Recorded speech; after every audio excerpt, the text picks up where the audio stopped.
Welcome, everybody. My name is Brian Piergrossi, and this is The Circle. What a wonderful moment in time this is because it's the timeless now.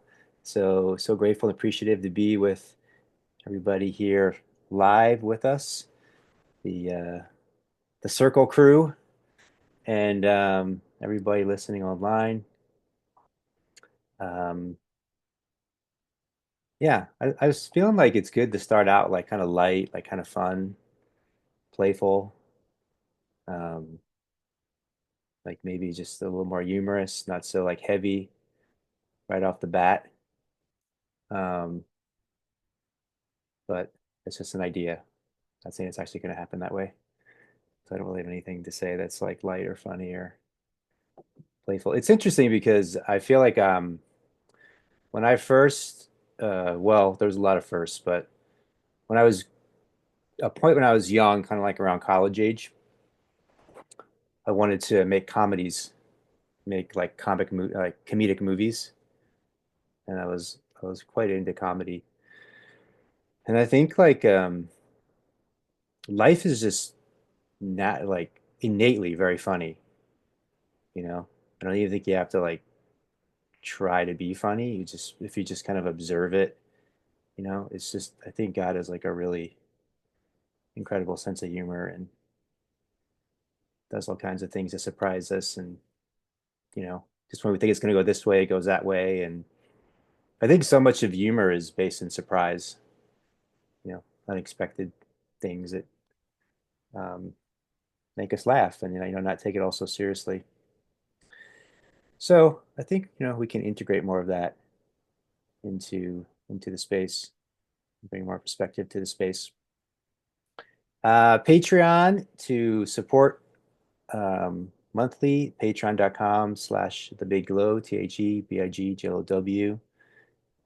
Venmo at the Big Low. Appreciate everyone who's supporting us that way. And we have our next retreat, April 5th, 1 day retreat here at our 6 acre homestead. I think Arnie's going to come for the first time. He's like really excited about it.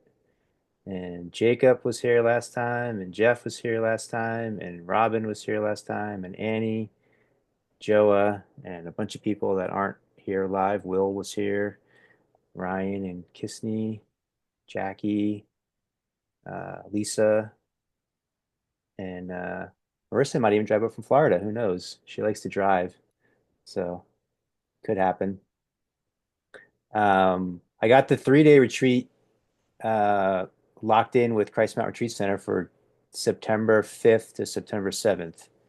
So look forward to hearing a lot more about it. That's a beautiful time of the year in the mountains. We like to do a retreat in September when we can, and usually we can. So looking forward to that. I wasn't sure if I mentioned it here or not, but I was feeling this calling to connect with um, the church and bring like this more embodiment practice to the church and kind of create this like connection with that community, particularly breath work. And so I had this like in my consciousness.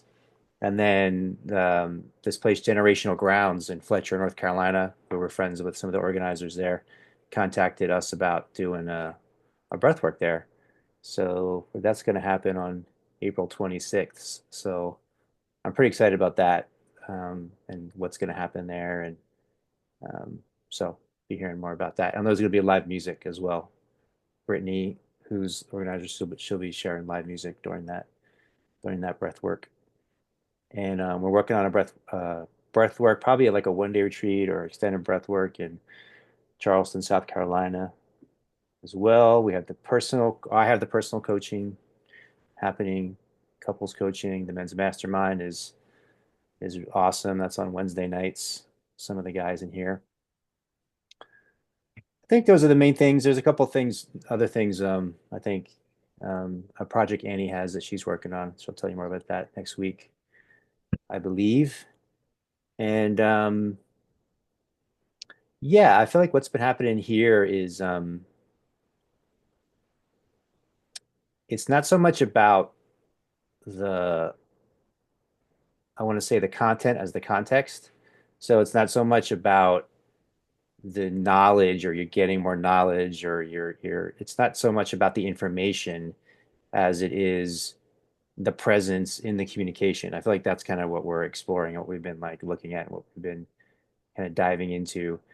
And if you come from this place of deep presence individually, and you come from this place of deep presence collectively, then insights can shine through, new perspectives can shine through, revelations can shine through, epiphanies can shine through, more enlightened, illuminated perspectives can shine through, healing powers can shine through.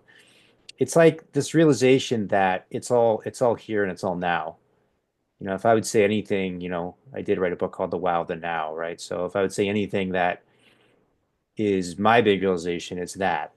And it kind of reorders everything once you recognize that and realize that, this recognition that even when you think of the future, you're thinking of the future in the present. Even when you think of the past, you're thinking of the past in the present. So you can never actually leave the present moment. Even if you try, you can't. The present moment is all there is. The now is all there is. The timeless, eternal now is where we are. So if that's all there is, then why not pay attention? you know, and if we're looking for God, God is here and now. If we're looking for Jesus, Jesus is here and now. If we're looking for abundance, abundance is here and now. If we're looking for peace, peace is here and now. Freedom, love, whatever we're looking for, it's somewhere here because there is nowhere else, right? It's somewhere now because there is no other time. And it's just, so then the more you start to realize that, it's just a matter of kind of like, if metaphorically speaking, like adjusting your eyesight. you know, you may be like kind of not seeing what's right in front of you, you know, and the more that you start to tune in, you start to see that what you were looking for um, was here all along. And the more you start to notice that it's here all along, then the more what we appreciate appreciates, right? So then the more it amplifies, and the more you see it, the more easily you can see it. Um, it's a pretty amazing thing, but it's also um, like it's very easy to explain, or it's very easy to follow the logic behind it actually as well. So like, but the fundamental component is being present in the moment, and everything opens up from this present moment. So you have to kind of like relax into the moment and sort of trust that you're, and this is where we're talking about communication, like this universal consciousness, this divine intelligence that permeates all things, God, the Holy Spirit, whatever terminology you want to use. This recognition that this this communication that permeates all things also moves through us. So if we just kind of relax into the authentic essence of who we are, and kind of trust the authentic essence of who we are, that light will shine through us. That intelligence will shine through us. That intuition, that direction, that guidance will guide us and lead us. And instead of being able to just relax and receive and trust, the tendency is to want to try to control. Um, and it's interesting because the things that a lot of times people are trying to control, like they want to hold on to things, and the things that they want to hold on to are actually very bad for them, and they know that they're very bad for them, but they feel like at least there's some sense of control, if that makes sense, right? It's like, well, this is a really bad life and a bad existence I have, but it's kind of like all I know, so I want to keep holding on to it instead of opening up to the new. Like the men's mastermind, we were talking about adventure and the spirit of adventure, and Jacob was having this realization that he hadn't been anywhere new in a while. So he went to a place he's never gone to before, the southwestern part of Florida. And it's really so much about is embracing the unknown, right? And really like the unknown is actually all there is. right? That's the most amazing part of this journey is that we think that we're going in this journey to know more and more, but actually we're going in this journey to unknow more and more, and the more that you unknow, then the more you're able to be present. And the more you're able to be present, because you're paying attention with like a sense of wonder, a sense of attentiveness, a sense of alertness. And the more you're able to be present, then the more that intelligence, that guidance, that direction, that intuition um, can shine through you. The more you're able to connect with that, because the more you're available. And so that's so much of like the root, the foundation of everything that we're exploring. It's like this kind of like underlying level of living in the nature of the miraculous, right? And it's not necessarily even um, like your life might look. This is another interesting topic we've been talking recently. Is like your life might look like quite ordinary on the outside. So it may look like there's a lot of just routine and a lot of the simple things in life, but from the lens of perception, it looks extraordinary and feels extraordinarily inside. Like you could be like when I wake up, um, every time I'm at the house anyway, I look out the same window in the morning. So that could be really boring in the sense of like, oh, it's the same window every day. But it's actually quite extraordinary internally because I'm seeing actually something new that I haven't seen before and I'll never see again, every morning. Right. So it's like your inner lens, um, when it's like clean and clear, life itself is miraculous, just like life itself is funny. So people that are more awake, they tend to laugh more, be more easygoing, not take themselves as seriously and have that sense of wonder. So we're really just aligning with the way things are, aligning with the way it is, right? The way. Um, and I think the more that we do that, the more we feel good because the truth is is really love. That's really the truth. The truth is peace. The truth is freedom. The truth is empowerment. And we just need to like rest into that and relax into that. And I think when you're disconnected from it and you're separate from it, then obviously you don't know that. And so you're kind of afraid to lean back into that because you can't see it, you can't feel it. So that's always like a tricking thing. It's something like, I know Jacob and I have talked about a bit is like, what is that mechanism that makes somebody like say, I'm going to try this or I'm going to give this a shot or like what is that thing? Maybe you guys can reflect on your life or people that you know or people that you've seen that happen because there's people, of course, that just are suffering tremendously but aren't interested, and they just continue to suffer.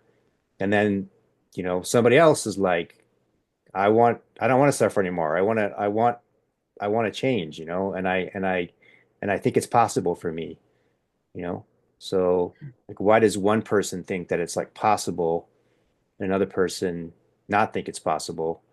And how do we support people, right? Is there a way to support people to see the light and see the potential for themselves of what can happen, right? We could, of course, the first answer and the best answer is start with yourself and lead by example, you know. Um, but just interesting, to kind of explore human psychology and what is the process of transformation? What makes people change? What makes the light bulb turn on inside people? So I think that's Yeah. enough for me for the moment. There's different Mhm. things thrown out there. You guys can jump in with any kind of further inquiries or insights or reflections. you have? You make me think of how grateful I am that my parents were really open-minded, and they were really into the American dream. And they'd all say, "You could do this and you could do that." And wow, you could do anything. And I have to admit, it really is a help if you have somebody around you. Maybe it's not parents, maybe it's a good friend or a grandparent or something. But I think to have dreams, to allow yourself to dream about what you want to do, and you can look around and see other people and see somebody else maybe who's doing something that you think is so awesome. And then you're going to have to be willing to take risks, and not Yeah. worry about if it doesn't work out. Yep. Because so many times you just have to try this, try that, try this, try that, and Yep. just give yourself an A+ for even trying. And lo and behold, things shake up. You learn stuff. One foot goes forward, then take another. And so anyway, that's how I've approached things. Yeah, I'm that's wondering, very good advice. Yeah, thanks. Yeah, there was this art show I wanted to be in once, and it was very hard to get in, and it's in Laguna Beach. I'll make it quick. Um, and I tried like 8 times and taking my work down there, and it was kind of embarrassing in front of my kids. They'd always see me try, fail, try, fail. And finally I got the sense of peace. I thought, well, every year I'm going to try to do my best paintings, and that's going to be my goal, to try to get in that show. And I lost the fear of not getting in. And instead, I thought, isn't it wonderful that I have this great desire? And I kind of relaxed or something, because I didn't make it such a big deal to get in. It was more like the wonderful thing of having a goal. And that year I got in. So it's can't worry about not failing. Just do it anyway. I mean, what Mhm. could be worse than to look back on your life and say, "Oh, I never even tried." Ah, Yeah, okay, I I'm done. agree. I agree. Jacob, do you want to say something? yeah, I'm wondering, in this moment, just kind of reflecting back on like where I was at 5 years ago, and what started like calling me out of the suffering, um, and the struggling. And I'm wondering right now if there was like a divine plan that was like already set up, um, like before I came here. Like if because I've had an experience before where I realized that I chose to come here to experience all the suffering in order to be pushed into this type of transformation. And I've had thoughts like, um, if my soul has been here for a long time, or if I'm just part of the awareness of God, if I'm just part of the collective, and um, just like really wanted like a challenge, like to really remember really hard and really good, like what the other side of uh, suffering is like. And experiencing suffering, I think, like I have, has created a level of gratitude within me that I feel like I couldn't have experienced any other way. Like I could never have reached this level of gratitude and this level of experience that I'm having now without having all the suffering. And so it's like an amazing like thankfulness and gratitude for that suffering and struggling, because I'm able to have this experience now. And if I hadn't have experienced all that suffering and struggling, then perhaps I wouldn't be able to be living in this level of experience that I'm having now. So maybe it was just all divine.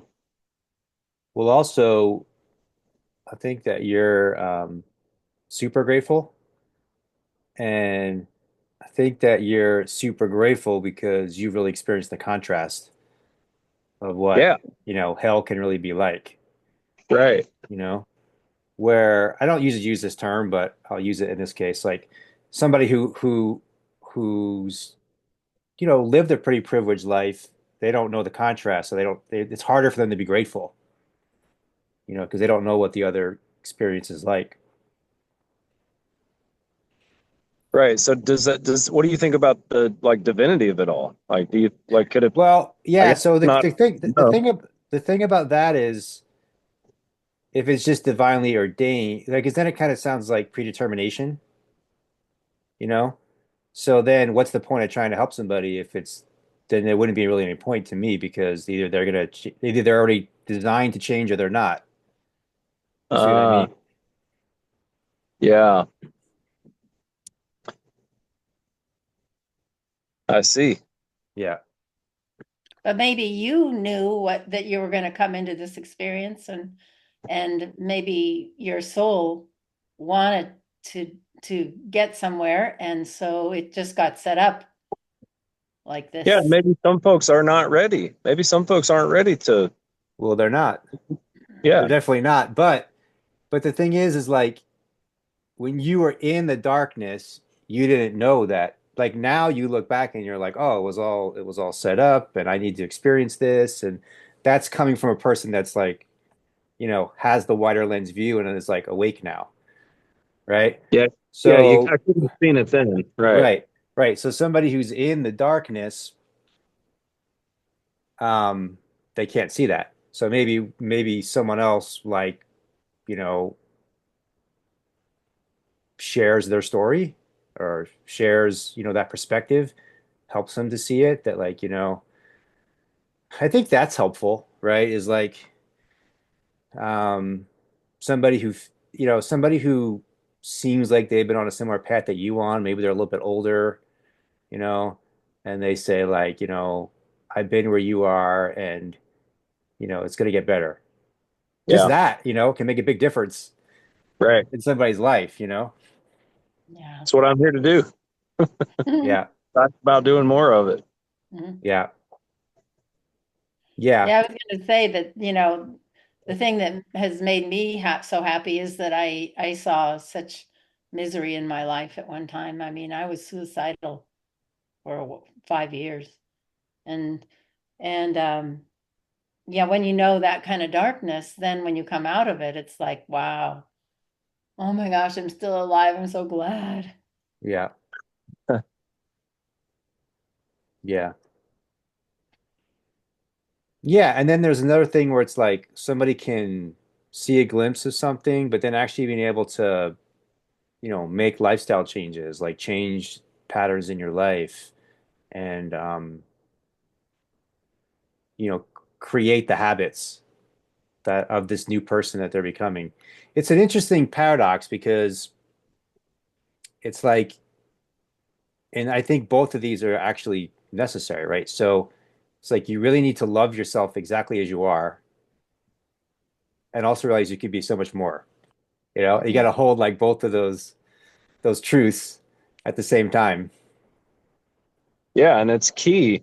It's key that you make new habits. It's key that you're aware of your potential. Mhm. And actually, I mean, you don't even I see my potential changing all the time, like every day. Like my potential changes. But I think when you realize that your potential is more than where you're at, and then you can start doing things that align with that vision of your potential, um, and then that becomes a new version of yourself. When you start doing new habits and you're realizing the old habits and you're stopping them in their tracks in the moment, you say, "Oh, no, I don't want to say that. I don't want to act like that. This isn't who I want to be." If you can realize the person that you want to be, and for me, it was like, just for an example, like how I interacted with my family. Like this was the one of the biggest things that that sent me on another trajectory very fast was realizing how I'm like listening to myself, hearing myself talk and be like, man, I don't want to talk to the people that I love the most this way. I don't want to treat, somebody that I love like this. Like, and then I tell these people that my kids, my partner, like, I don't want to talk like that. This is not who I want to be. And then I would tell them who I want to be. Like, this is who I want to be. Like, I want to show up like this. and do these things and say these things and not act like this and not say these things. And if I'm doing that without realizing it, please let me know because it's not what I want to do. And that started shifting me huge, just like admitting that I wanted to be somebody else and speaking that to everybody who I was most closely interacting with. And you felt you had the confidence that that was possible for you, to be that other person, to be that new person. Yeah, that's funny because I think I think there were times when I would question it and I wasn't totally sure about it. But I think I just continue. I think, it's practices. I've been like working with you for over 5 years now, every single week. And I think that is huge. Like having somebody that you can talk to about these things and get advice from and get support from, I think has been like huge. Working on myself once a week with somebody who also sees my highest potential. And I think that's crucial. That's key is having somebody else besides yourself that sees your full potential. Like, because I think when I first started working with, I know when I first started working with you, I didn't see potential in myself. Um, that came like much later, but I think you did. I think you saw the light in me that's in everybody else. And like, you just helped illuminate that and helped me realize that for myself. And then once I started realizing that for myself, um, it became easy to see that I could be a better, different version of myself. Mm. That's so awesome. I was talking to a dear family member yesterday who's really had a hard time. And he ended up in a homeless shelter. And, his family tried to support him for a long time, but they finally quit. They felt they weren't doing him any good. And and he was opening up to me and saying how he's really trying to find himself and find himself. And I told him I have a little necklace that on the back of the pendant it says, life is not about finding yourself, it's about creating yourself. And that made all the difference to him. He's like, oh my God, he was so used to thinking of himself the way his parents thought of him, and not knowing who he really is, and to think he could just see some quality and think, I want that. Oh, and I want to be like that too. Yeah, And you ooh, I could. don't like that, so I'm gonna throw that away. You know? Yeah, yeah, you hand choose it. Hmm. Yeah, and pick it. And I'm still not done. No, that would be No, boring. Being I think done it is kind of goes boring. on for lifetimes. Yeah, infinitely, Yeah, eternally. yeah. Looks like Jeffrey wants to say something. Yeah, I Yeah, think he yeah, does. I do. So I was just reflecting on my journey so far, and I think it's been a few things, some of which we've already touched on.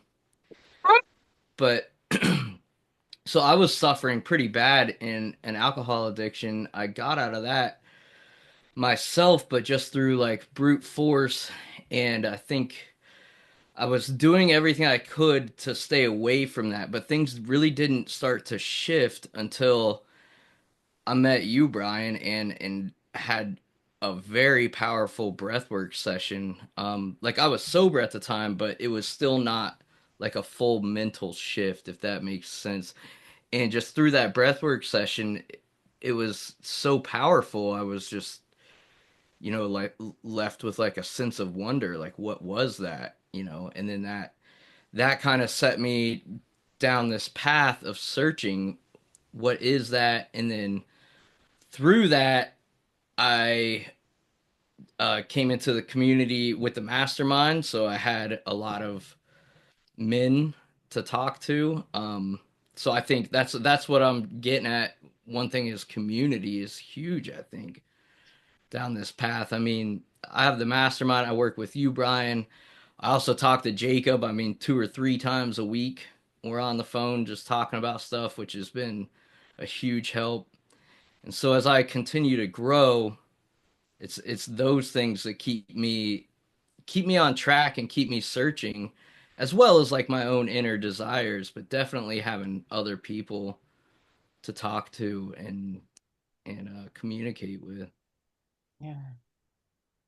How do we want to define community?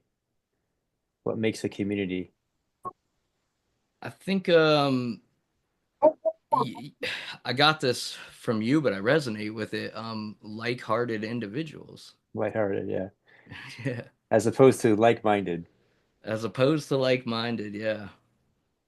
But others that are very similar, you know, doing the same things, have similar interests, similar desires. And people that can see your potential and can hold you in Yep. that space and not like hold you in a or see you in a past light or a past life. Um, and I think like for me, my experience just like here recently is I'm realizing that I've been, blessed and fortunate to come into the presence of an amazing community. All of you guys right here, included among many, many others. When there was a time when I really didn't even have myself. Um, I remember that time. yeah, yeah. And now, something I've just spoken with Jeff and Brian about is my community travels with me wherever I go within side of my heart. And what I mean by that is an example is like, I guess you hear people say they never meet a stranger. So being able to go up and talk to a stranger and drop into deep conversation and then be able to see something in me that I guess makes them feel okay to open up and just like share, share authentically. And so that is like creating community in everybody I talk to and every place I go. And it feels like the community that I'm like held by and supported by um, just comes out everywhere I go. Um, and that's, a whole nother level of amazement and like grace and blessing, um, to not feel alone or not feel unable to communicate my authentic self, wherever, whoever it is, wherever I'm at, whoever it's around. It's like another level of confidence, another level of support, another level of knowing. Another level of feeling at home within yourself. Right. Yes. Perfect. Yeah. I think Beautiful. something you said's really interesting though. People that can see your potential, right? So again, it's like this tension of like it's not really a tension, but it looks like it on the surface of like loving somebody as they are and also seeing their potential, right? So I think this gets interesting the more contact people have with each other, the more time they spend together. Um, like for example, there's these people that they live in a very small town and everybody this is kind of like to me this is idealistic, but there's actually a downside. So small town, everybody knows each other, everybody knows everybody's name, you want to live where everybody knows your name with a cheer song. But there's a thing that can happen where they know you and you start to change, you start to like better yourself, and they don't like it. They want you to like stay how you were because this new thing's not familiar to them. So unintentionally, like your community can try to keep you down, try to keep you small, try to keep you from getting bigger. So this is an interesting dynamic, like as like time goes on, this is what you see, a family is essentially a community, right? It's people that are, together on a consistent basis.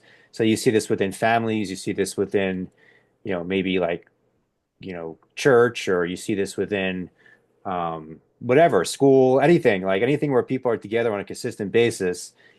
Um, there could be this thing of like, I want you to be how you were before. You know what I mean? Like the people that have known Hmm. you for a long time, I want you to be how you were before.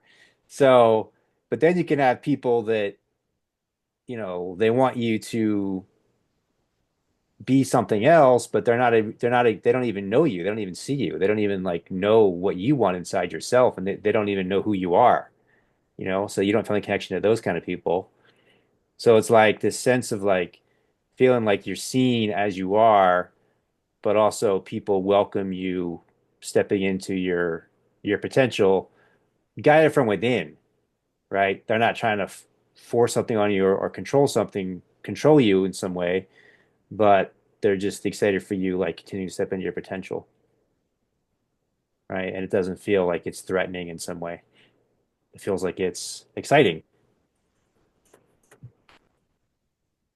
Yeah. Yeah, I So guess that it's that really, balance feels really important.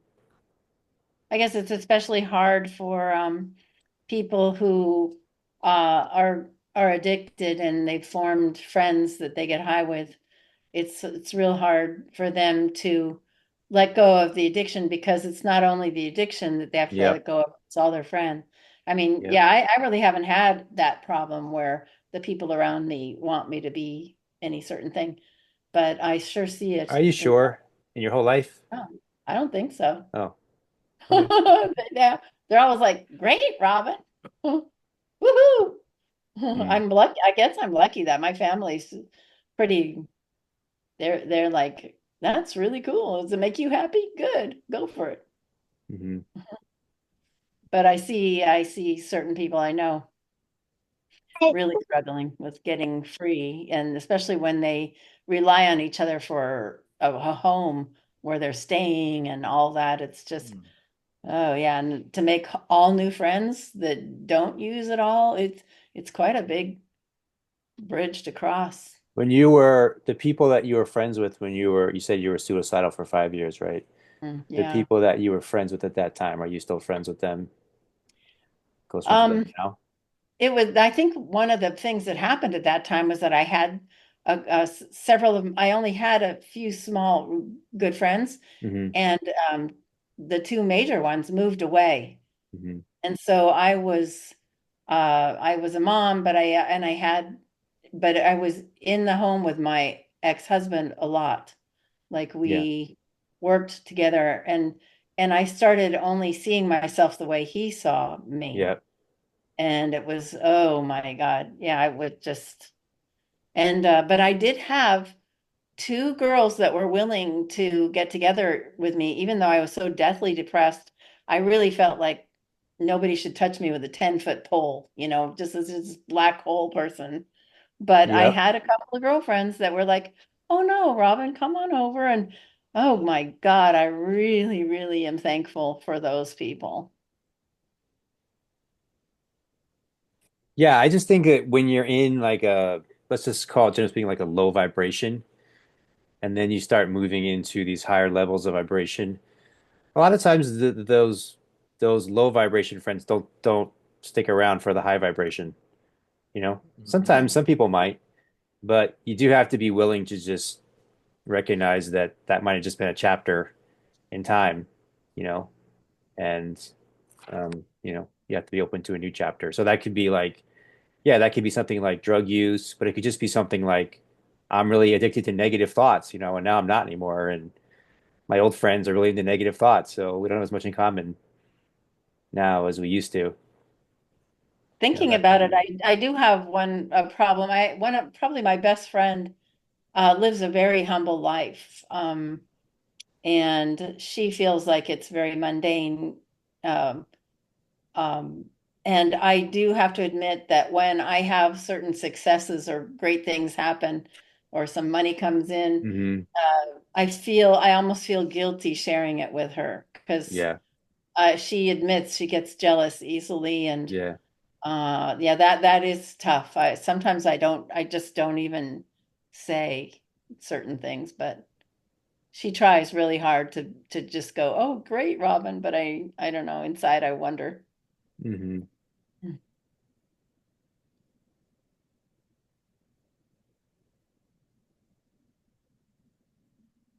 That's interesting. Mm. Um, I think I've experienced that as well. And man, it's kind of tough because I don't want to let that energy affect me. Like, and I don't necessarily, I mean, some relationships I've had like that, and it's just like, oh well, like I don't need that person, around or in my life anymore. But then if it's somebody that's close, um, it's more like, I want to be able to, I'm gonna continue to share my gratitude, um, for the blessings in my life, and I'm not gonna let, your outlook on it affect me having those experiences and me being feeling good about having those experiences and wanting to share those experiences. And I think um, that with your community that supports you, um, and is happy for me to be thriving and proud and congratulating me, and that's like, um, I don't know, that's like sustenance, or that's like, that makes up for, I guess, I don't know. I guess what I'm trying to say is I don't like, it has gotten me down energetically before by having somebody like act like that around me. And I think with the right support, that kind of balances that out. And I realize that I don't have to uh, drop my energy or drop my vibe or feel bad because somebody else is not happy for me thriving. Mm.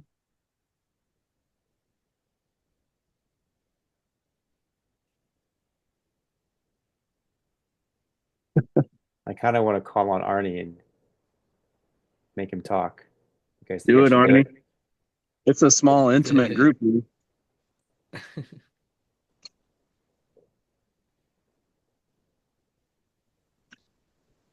He's my beach buddy, but he's not here at the beach with me. Mm. That's right. So what do you want to call on me for? What do I want to call you? What Um, call on me for? Are you outside on a you, porch? It's kind of a outside You're not cold? atrium. It's closed in. It's got a split level unit in here. Oh, okay. Mhm. do you have any reflections or questions on the discussion so far? Well, where do you want me to start? Where do I want you to start? You gotta help me here. You don't have to have any. You could say I don't have anything. I just want to Well, listen. Then I'll call on Marissa next. well, She has time. She has time to prepare. I've heard, all y'all talk about having, I haven't had any like total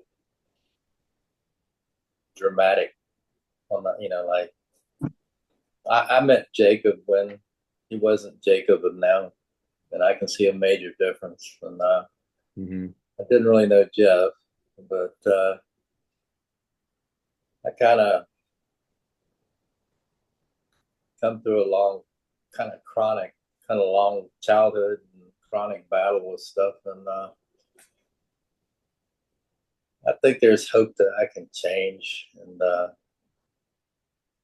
even at my age and all that kind of stuff, it kind of, I would love to be able to develop the communication skills that Jacob, Robin, and Jeff, and obviously Brian and Annie and Marissa have. But I still face my ghosts and darkness, but hopefully I can still overcome some of that stuff. But just listen, I sit here and listen to y'all, and it does me good. I mean, Mhm. regardless of whether I know how to fit into the total conversation here. I'm sure you've probably learned a lot from your difficulties as a child. Yeah, I think it kind of led to kind of an individualist, kind of isolated kind of journey. And then the other things that happened during my life and in the last 10 to 15 years that have kind of exacerbated the problem. And I've talked to Brian, and I think Annie knows some of the stuff, but there's always hope. There's always light. I think There's a you lot had, of hope. yeah, for sure. I think you had some experiences as a child when you were little that made you like afraid to speak, right? Yeah. Uh, I was always told to, just to be seen but not heard, basically. And Hmm. it was by the my father, by my father's side, Hmm. and I kind of lived 60 something years, kind of, I guess, with that deeply ingrained in me. I overcame it at different points in my life. I succeeded in certain things, and I think that was one reason I kind of pursued athletics. At one point in my life, I was a pretty good runner, biker, swimmer kind of type, and then life changes after that and throws you curveballs. But I'm still trying, Mhm. and I'd love to have the communication ability that all of y'all have, and the ability to speak. And I'm just gun shy, and I don't I don't really think I have the vocal and verbal and communication skills. I'm kind of very self conscious about how I talk and what I say and how I say it. And that's one reason I kind of stay quiet. It kind of makes me nervous. I I think don't you're know. doing great right now. Yeah, Arnie, I can relate with a lot of what you're saying. But I think you're killing it, man. I mean, like you just talked for a few minutes and sounded just fine. Jeff, Uh, So Jeff yeah, was on, I don't know, how many months ago was that? I think I heard Jeff the first time I met him. He was kind of, I think it was you that was kind of gun shy talking. yeah, exactly. Yep. Well, he came on the circle. I remember the episode. I believe it was the one with Yeah, John and Kathy Stringer it was. were in Yep. here. And he came on and he said that he gets so nervous to talk and he's shaking right now and he just has to start doing it. And now he's Yep. like leading like meditations and podcasts and he's going to be working with me shortly and doing all kinds of stuff. Yeah. How'd you do it, Jeff? I just did it. I really, that's it. I don't know how else to Yeah, explain it other than just just getting do it. over just doing it. And the more I do it, the more comfortable I feel. I mean, Yeah. even just in this conversation, when you guys said, I think Jeff has something to say, I'm sitting here like, should, should I jump in? Should I jump in? Should I jump in? You know, like, so it's still taking a little bit of work, but yeah, just do it. And I So I think I you're always doing liked great, Arnie. yeah. I always And liked the shy, quiet guys. They were mysterious to me. I thought they were interesting. I you said you didn't or you did? did She like, did. oh yeah, I liked them. Yeah. Do you know why that is? Um, I know why, but I'm not going to would say. make me curious what they were really like, No, and that's not why. they weren't all boasting. I didn't like the football players all boasting and rah rah, I didn't like that. So why is it, Brian, that she's, You want me to say it? yeah. But Okay. Because she likes to talk. but no, I started out just as shy. I had two older brothers, and my parents and them would talk, talk, talk at the table. Uh, And I'd try to say something, and finally my mom would shut everybody up so I could say something, and then I'd stutter. Yeah. My dad would go, make fun of me. Oh, And Mhm. good. it was horrible. And I was deathly shy. I don't Mhm. know. I didn't start talking until I started communicating with it through online, like Mhm. expressing my true feelings, just Mhm. typing and stuff. Yeah. And then after a while, then I went to Al-Anon meetings, and that's where I learned to talk to a group is an Al-Anon meeting. Mhm. Yeah. I So think Arnie, in you're a I think in a dating dynamic, if there's a guy and he's like talking all the time and the woman doesn't feel she has a chance to talk, it's a major Mm. turnoff. yeah, Yeah. better to listen. Yeah. Mm. Um, Arnie, one thing that worked for me, and I shared this with Jeff, and he would do it too. And I think because I was like very nervous too when I first started speaking. I think everybody is. It's just natural. Um, but you tell the folks that. Like I remember I would just say like being vulnerable and authentic and telling the truth and being like, I am really nervous right now. I don't know if you're going to be able to understand what I'm saying. Like this could come out all wrong. It's really awkward for me. Just so you guys know that. And then that right there, like lets you loosen up. And it's like, okay, it's like, I don't know. I mean, it's like,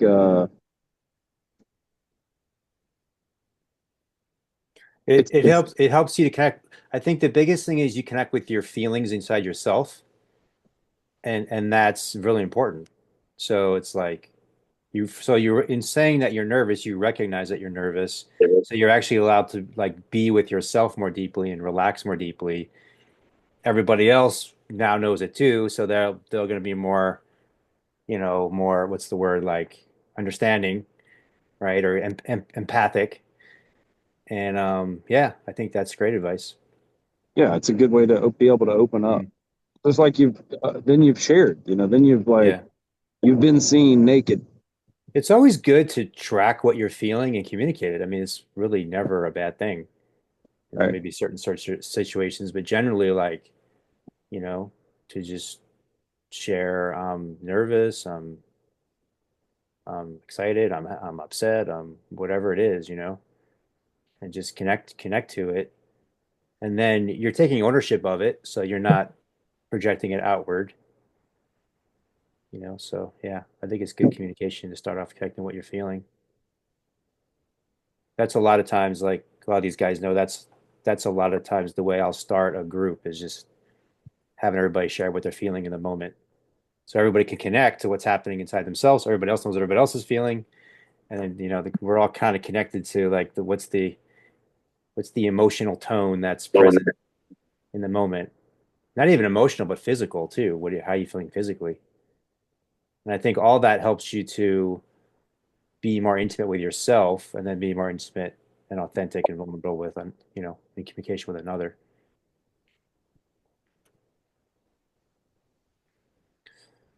So I think the bottom line is I got to call on you more, Arnie. So you practice. Mhm. Yeah. Sad. I have to call on you more so you practice. You hadn't called on Marissa.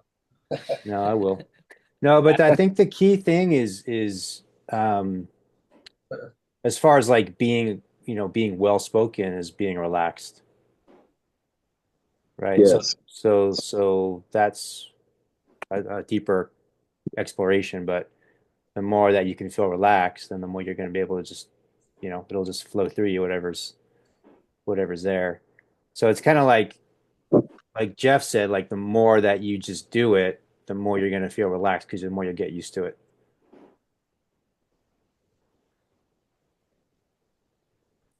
Okay. And Brian, I like the way you talk about when how do you say when you're all tight and squeezed up, Yeah. like the light can't flow through you. Yeah. Like if you're like a Yeah. tube, Yeah. yeah. But if you relax and open up, Yeah. and it just flows right through you. Yeah. Like a clear channel. This creative energy that's free flowing. And What not people to even worry if not to even worry if you mess up a little bit or you stutter or whatever. I think just being able to say, "Hey, I talked tonight," then to win. Yeah. that's an A Yeah. plus right there. I always think I mumble in my thoughts. I get nervous and my thoughts don't come out the way I wanted to say them. Yeah, but that's just it. That's what I'm saying. Like, it's because you're nervous. The practice and relaxation. So We'll the let more that you feel relaxed, then the more it'll come out, Hmm. you know.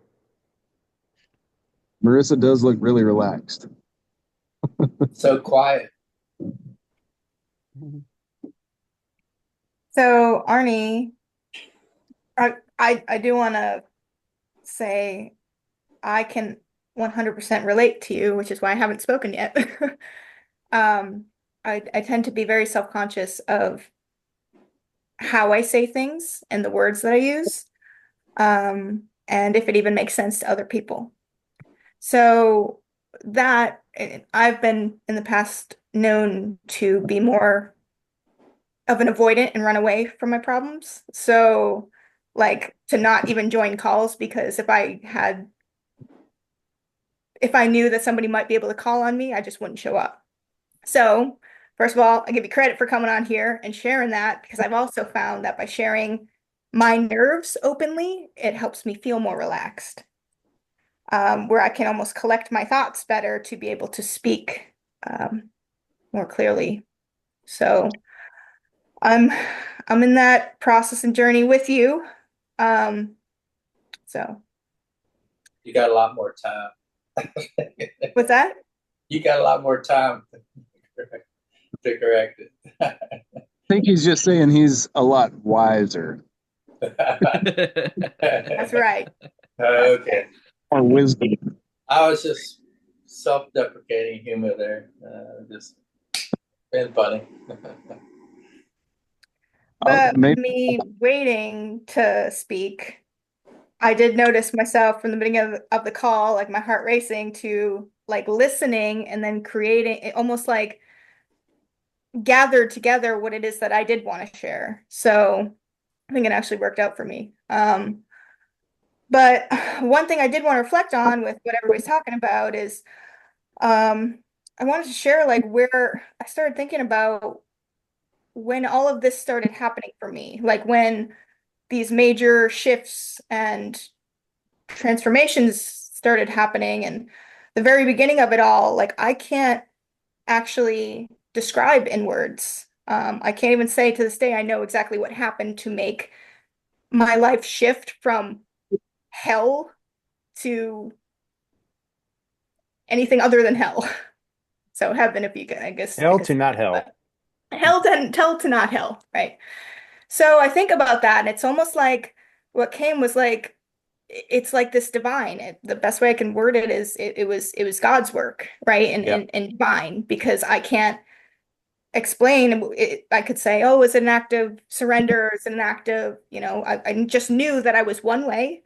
And then all of a sudden I started making these decisions without consciously knowing I was making these decisions that were moving me forward to a better place and mindset and everything. So where that happened for me, it all happened in 2020 where things started becoming more clear, but I was making these decisions and taking action on things that I never in a million years thought I would. So to me, that was a miracle. But I didn't see it at that time either. So over the next few years, I started seeing like everything that just kind of felt like it was falling into place and like things were happening and I'm like, okay, well, what happened in that time frame? And so um I guess for me it was like I started seeing things differently. I started experiencing things that I've never experienced before. I started learning new things and meeting new people, which has not been was not part of my past. And so with that, I think some of the things that stand out to me, which some of you talked about, was Brian, you mentioned relatability, when all of a sudden I started meeting people who could relate to what I was experiencing. And that gave me like excitement that like, okay, I was once here, they were also there, and now they're there, and I want to be like that. So like that relatability gave me hope. And then I think Jacob said it was you started meeting people who saw the potential in you or saw like you in a higher light or version that I couldn't see myself in. And again, that gave me hope. So all that to say, like within my journey, like I think about obviously I feel like this was for a reason, a purpose, what I went through. And now it's like, well, how do we help others? Do we feel like we need to help others? And where do we stand in this present day? And I think about that, and it's like, I can't say how it happened for me, but I've learned that it happens to everybody so differently that I can't say that I know the answer to get people to see things differently or what. But um, I guess I've come to realize that I just show up how I am, and if I can be a resource, um, if I could tell somebody that I see them in a different light, if I could share what I went through so that somebody can say, oh, okay, she's done it. Maybe I can too, kind of thing. I think that's the best way that I feel like I'm able to show up now, like show up where I know that I'm true to myself and connected with God. And that I found goes a long way without even having to do anything. Um, but yeah, it's a yeah, very interesting for me to go back and think about because I don't have my words. And maybe that's why I'm so nervous because I feel like I need to have words to describe it or don't have the right words to describe it. But I think that's well said. yeah. Yeah. I did put the word grace in the chat, like what you're talking about. I feel like there is a component that's just it's just grace. Like it's not like you do it all yourself, and there is something where it's like you can't explain it.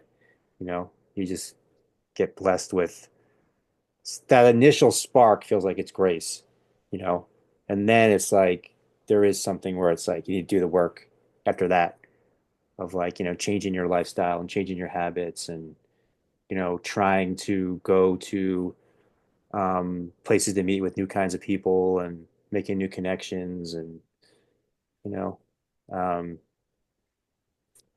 connecting the neurons in the brain in new ways and in the heart. So yeah, it's You're willing to take new steps.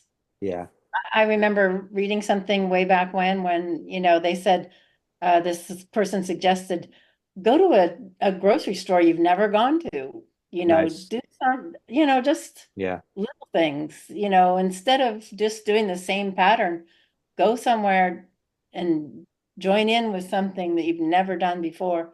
It just opens things up, like you yep, said. yeah. Jacob said, show up in your true, authentic, unique self so that others feel empowered to show up as their true, authentic, unique self. That's Yes. the answer. Yes. Yeah, you don't even need to remember like what the transformation was. Just continue showing up as ourselves and showing other people that they can do that too, because it's not gonna be their transformation is not gonna be like yours, or it's not gonna be like mine.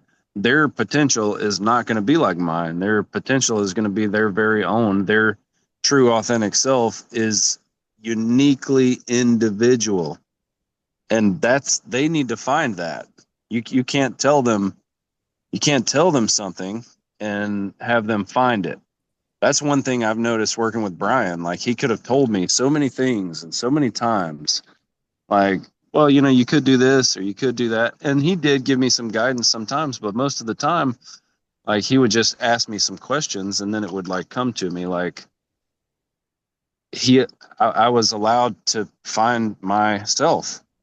And I think that's like an amazing gift to be able to find yourself here, to be able to truly step into who I am. Because it's not who Brian is, it's not who Jeff is, it's not who Robin is. It's unique to me. And there's, infinite other unique individuals that are just waiting to express. And I think a lot of it, is the culture and the world that has been created here that keeps that unique expression from blossoming and coming out. But I think as us showing up as ourselves and supporting other people to do the same, it makes them feel okay to find that within themselves. And then they transform and so on. What Yeah. you said about Brian asking you questions, that's what a good counselor or therapist does. They don't try to give you advice or tell you Yeah. what to do. They just Yeah. keep asking, oh, and why do you think that? Oh, and oh, that's interesting. How did you come to that conclusion? Oh, And really? sometimes there was just a lot I of silence. Sometimes just there give, was a lot of silence and I would figure it out on my own. Like I don't yeah. like he was thinking it, but there was just silence, and then I would be like, "Oh, well, I think I just figured that out." Yeah. Yeah. Yeah. Last thing Yeah. I'll add is just to step into your authentic self. If there can be a space created where somebody can relax, and feel safe, then that allows them to to be able to access that authentic self.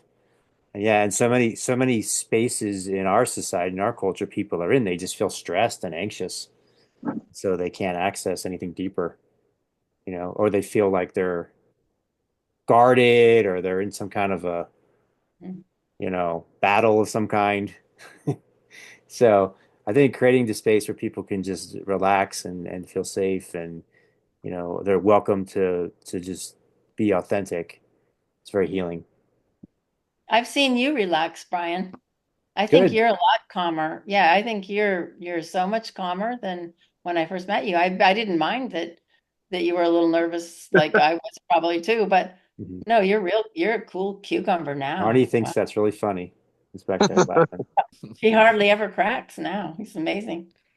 I think we're complete. That It's was a good beautiful. one. Thank you, guys. Yeah, Beautiful. thank you. Beautiful. Yeah. Yeah. Mm. Thank you all. Let's carry this energy forward with us the rest of the evening and the week forward, and see you in the next now. Okay. Peace. Love you guys. See Peace, y'all. love. Have a fun week.